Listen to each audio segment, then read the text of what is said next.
তো গাইস কেমন আছেন সবাই? আপনাদের মাঝে আরো একটি ভিডিও নিয়ে এসে গেলাম। প্রায় দীর্ঘ কয়েক মাস পর একটি ব্লগ ভিডিও নিয়ে আসলাম। তো আমাদের এলাকায় একটি মেলা অনুষ্ঠিত হচ্ছে, তার আপডেট নিয়ে আসলাম। তো আমার এই ভিডিওটি আপনারা শুরু থেকে শেষ পর্যন্ত দেখতে থাকুন যে আমরা মেলায় গিয়ে কি কি করলাম। তো চলেন ভিডিওটা শুরু করা যাক।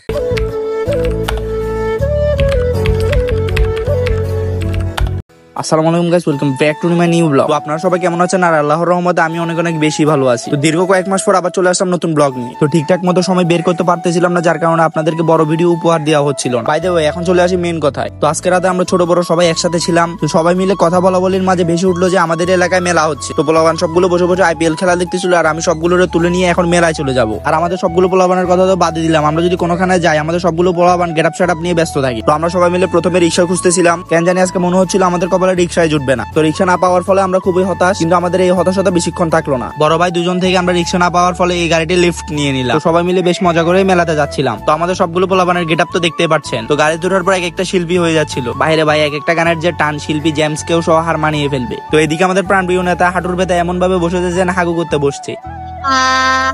গজব বেইজ্জতি হ্যায়। যাই হোক, আমার এই কথায় পোলাটি বুক ভরা শরম পেয়েছে। তো মেলা ঢুকার আগ মুহূর্তে রাস্তায় ছোট ভাই একটির সাথে দেখা হয়ে গেল। ছোট ভাইটির সাথে কিছুটা সময় মজা করে নিলাম। তারপর আমার একটি নেতার সাথে দেখা হয়ে গেল। নেতার সাথে রাস্তায় হাঁটাহাঁটি করে ভাবসাব নিচ্ছিলাম। বাই দ্য ওয়ে, এখনো বলা হয়নি আমাদের মেলাটি কোথায় অনুষ্ঠিত হচ্ছে। আমাদের মেলাটি অনুষ্ঠিত হচ্ছে ব্রিজ ঘাটের পাশে। তো এটা হচ্ছে মেলার মেইন গেট। আগের বার ছিল অন্যদিকে, এবার হলো এইদিকে। আর অন্যান্য বারের থেকে এবারের মেলাটি অনেক বড়ই আয়োজিত করা হয়েছে।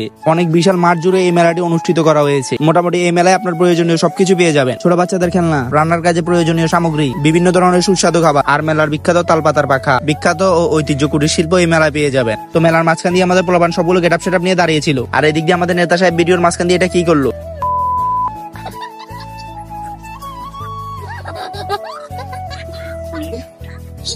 তো আপনাদেরকে আরেকটি কথা বলা নেই, আমাদের এই মেলাটি চট্টগ্রাম দক্ষিণ জেলার আয়োজিত সবচেয়ে বড় মেলা। সাধারণত আমাদের এই মেলাটি প্রত্যেক বছরই অনুষ্ঠিত হয়। এই মেলার সবচেয়ে বিশেষত্ব দিক হলো নৌকা খেলা, আর এই খেলাটি অনুষ্ঠিত হয় কর্ণফুলী নদীতে। আমাদের এই মেলাটি চলে সাধারণত 3 থেকে 4 দিন। তো মেলাটির আজ প্রথম দিন, তার লোকজন একটু কম ছিল। তো যারা ভাবতেছেন প্রিয়জনকে কিছু একটা গিফট দিবেন, আপনারা সবাই এই মেলায় নানা ধরনের জুয়েলার্সের দোকান পেয়ে যাবেন। যারা এখনই প্রেমিকার জন্য জিনিসপত্র কিনতে যাচ্ছেন, তারা এখনই ডায়াল করুন *101# প্রেমিকার জন্য সব টাকা শেষ 100,000.com। এই অফারটি সীমিত সময়ের জন্য শুধু মেহেদী ভাইয়ের পক্ষ থেকে। আপুরা আপনারা আপনাদের প্রিয়জনকে এই ভিডিওর কমেন্ট বক্সে মেনশন করে দিন। আশা করি আমার দেওয়া অফারটি দেখে আপুরা আপনাদের প্রিয়জনেরা আপনাদের গিফট দিবে, কারণ আমার দেওয়া অফারটি তারা এই মেলায় আর কারো কাছেই পাবে না। তো যাই হোক, ভিডিওর মাঝখান দিয়ে আপনাদের সাথে কিছুটা সময় দুষ্টমি করে নিলাম। আর এদিক দিয়ে আমার নেতা সাহেবকে দেখে আমার থেকে খুবই কষ্ট লাগতেছিল, কারণ আমার মনে হচ্ছিল তার পেটের অবস্থা খুবই খারাপ।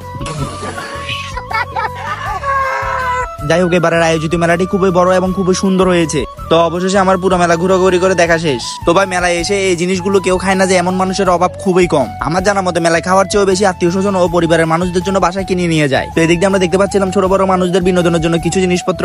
তো আমরা মাঝারি সাইজের একটা নৌকাতে ওঠার জন্য আমরা কাকা একটাতে ধরে নিয়েছিলাম। কাকারা ধরে নিয়ে গিয়ে দরদাম সব ঠিক করে নিলাম। আর অন্যান্য মেলায় আমি ঠিক এইসব জিনিসে তেমন উঠতাম না, খুবই ভয় পাইতাম। কিন্তু এই মেলায় তার ঠিক উল্টোটা হলো, সবার আগে গিয়ে নৌকাতে উঠে বসলাম। তো যাক, সব বড় ভাই ছোট ভাই মিলে একসাথে নৌকাটিতে উঠে গেলাম। তো আমাদের নৌকাটিতে আস্তে আস্তে বল প্রয়োগের মাধ্যমে উঠানামা করানো হচ্ছিল। আসলে সত্যি আমি এই প্রথম এত সাহস নিয়ে এই নৌকাটিতে প্রথম বসলাম। তো আমরা সবাই মিলে নৌকা চড়ার নয়, নৌকায় দোলনার ফিল নিচ্ছিলাম। প্রথম আস্তে আস্তে দেওয়ার ফলে ভালো লাগতেছিল, কিন্তু পরে যখন জোরে দিচ্ছিল পুরো বুক টুক সহ কাঁপিয়ে উঠতেছিল। আমি মনে করি আপনারা যদি এই মেলায় আসেন তাহলে এই নৌকাটিতে উঠতে আপনাদের মনে অনেক সাহস লাগবে। আমার মনে হয় সব ছেলেরা খুব স্বাভাবিকভাবে উঠতে পারবে, কিন্তু আমি মনে করি মেয়েদের মধ্যে শুধু তারাই উঠতে পারবে যারা বিটিএস সাপোর্ট করে। কারণ আমি শুনছিলাম বিটিএস আর্মিদের পাওয়ার নাকি অনেক বেশি। আর ভাই, নৌকায় উঠার পরের অবস্থা বলে বোঝানোর মতো ছিল না। তো নৌকা থেকে নেমে আমরা 3 জন এখানে কিছু খাওয়া দাওয়া করতেছিলাম। তো আপনাদেরকে এখনো বলা হয়নি এই মেলার বিশেষ আয়োজিত নৌকা খেলাটি কখন। 11ই মে রোববার, মানে আজকে। তো খেলাটি অনুষ্ঠিত হবে বিকাল 3টা থেকে 4টার মধ্যে। তো আমি এই ভিডিওটি বৃহস্পতিবার রাতে মেক করছিলাম, কিছু অসুবিধার কারণে ভয়েস দিতে পারিনি। এই ভিডিওটি যারা যারা দেখছেন আশা করি তারা সবাই মেলায় অংশগ্রহণ করবেন। তো গাইস, ঠিকঠাক মতো যদি সময় বের করতে পারি তো আজকে মেলায় কি কি করবো ওটা নিয়ে একটা ছোট ভিডিও তুলে ধরবো। তো আমি যদি ভিডিওতে কোনো ভুল করে থাকি আপনারা আমাকে ধরিয়ে দেবেন, ইনশাআল্লাহ আমি সংশোধন করে নিব। তো ভিডিওতে যদি কোনো ভুল করে থাকি মাফ করে দেবেন। দেখা হবে নেক্সট ভিডিওতে। ততক্ষণ আপনারা ভালো থাকেন, সুস্থ থাকেন। সবার জন্য দোয়া কামনা করি। আল্লাহ হাফেজ।